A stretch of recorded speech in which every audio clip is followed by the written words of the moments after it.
9 তারিখ 8 তারিখ 1 বছরের উপরে হয়ে গেছে। আমাদের কোনো বলতেছে মেসেজ আসবে কোনো কিছুই আমরা পাচ্ছি না।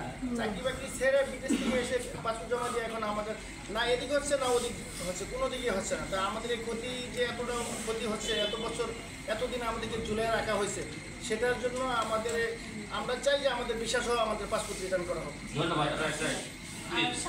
বাংলাদেশ প্রবাসী উন্নয়ন সমিতি এবং বাংলাদেশের অভিবাসন উন্নয়ন ফোরাম আমরা সাম্প্রতিককালে এই বিষয়টা আমাদের দৃষ্টিগোচর হওয়ার পরে আমরা এটা নিয়ে সক্রিয় হয়েছি, কারণ ইতালির এবং প্রবাসীদের এই সমস্যাগুলি নিয়ে বাংলাদেশে সাংগঠনিকভাবে তেমন কর্মকাণ্ড আমাদের চোখে পড়ে।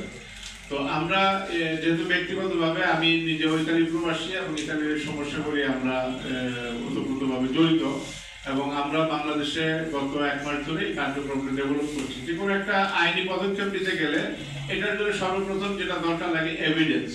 তো এখানে আপনারা দেখতে পাচ্ছেন আমাদের এখানে অ্যাডভোকেট কামরুজ্জামান সাহেব আছেন, এবং আমরা ইতাল বাংলা সমিতি, ইতালি বাংলাদেশের প্রবাসী উন্নয়ন সমিতি এবং বিএফডিএফ, আমাদের বাংলাদেশ মাইগ্রেশন ডেভেলপমেন্ট ফোরাম, আমরা সম্মিলিতভাবে আমরা একটা লিগ্যাল অ্যাসিস্ট্যান্স সার্ভিস আমরা এখানে চালু করেছি। এটার নাম হচ্ছে আমাদের legal aid service for migrant worker. আমাদের এই কর্মকাণ্ডটা শুধু ইতালি না, এটা সকল প্রবাসীদের জন্য আমরা এই কর্মকাণ্ডটা এখন থেকে চালু রাখবো।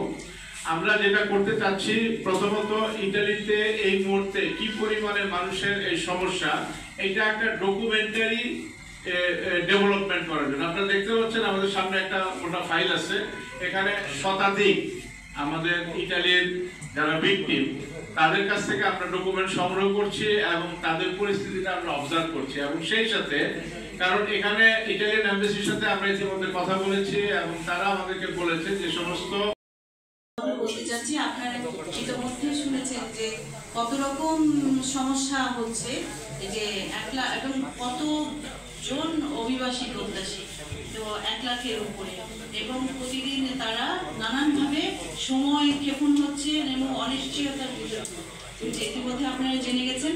এবং এই যে অবস্থা, সেই অবস্থা যত রকম মাইগ্রেশন রিলেটেড যত রকম অধিকার, মানে যত রকম আইন কানুন বা পলিসিতে যা আছে সব লঙ্ঘন হয়ে গেছে।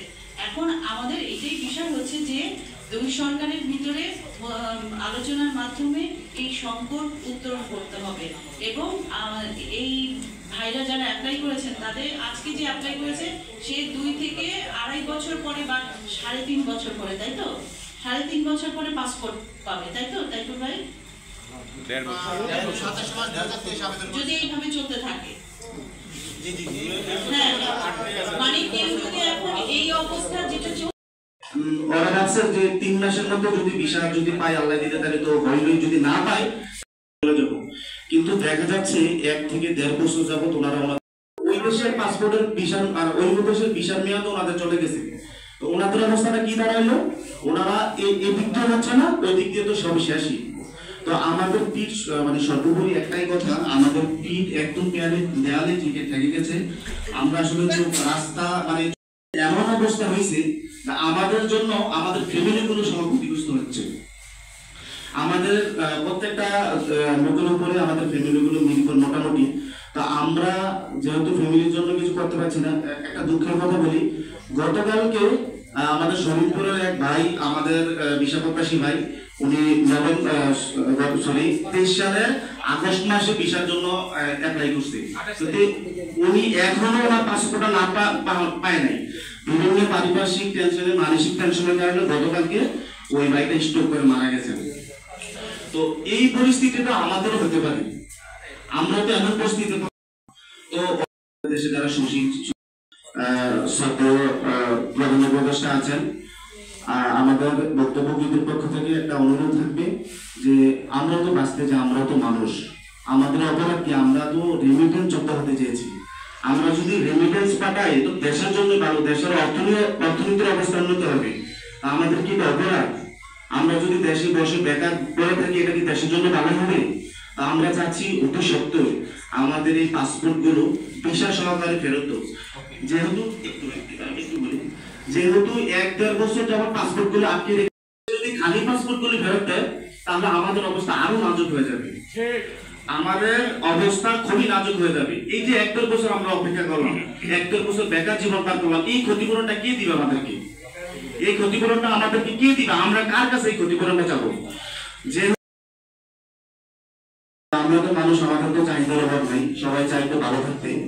তা আমাদের ওই ভাইগুলো আরো একটু ভালো থাকতে ওরা কি করছিল, ইটালি যাওয়ার জন্য আবেদন করেছিল। তা আবেদন করার পর ওনারা যখন বোনাস টাকা পেল, বোনাস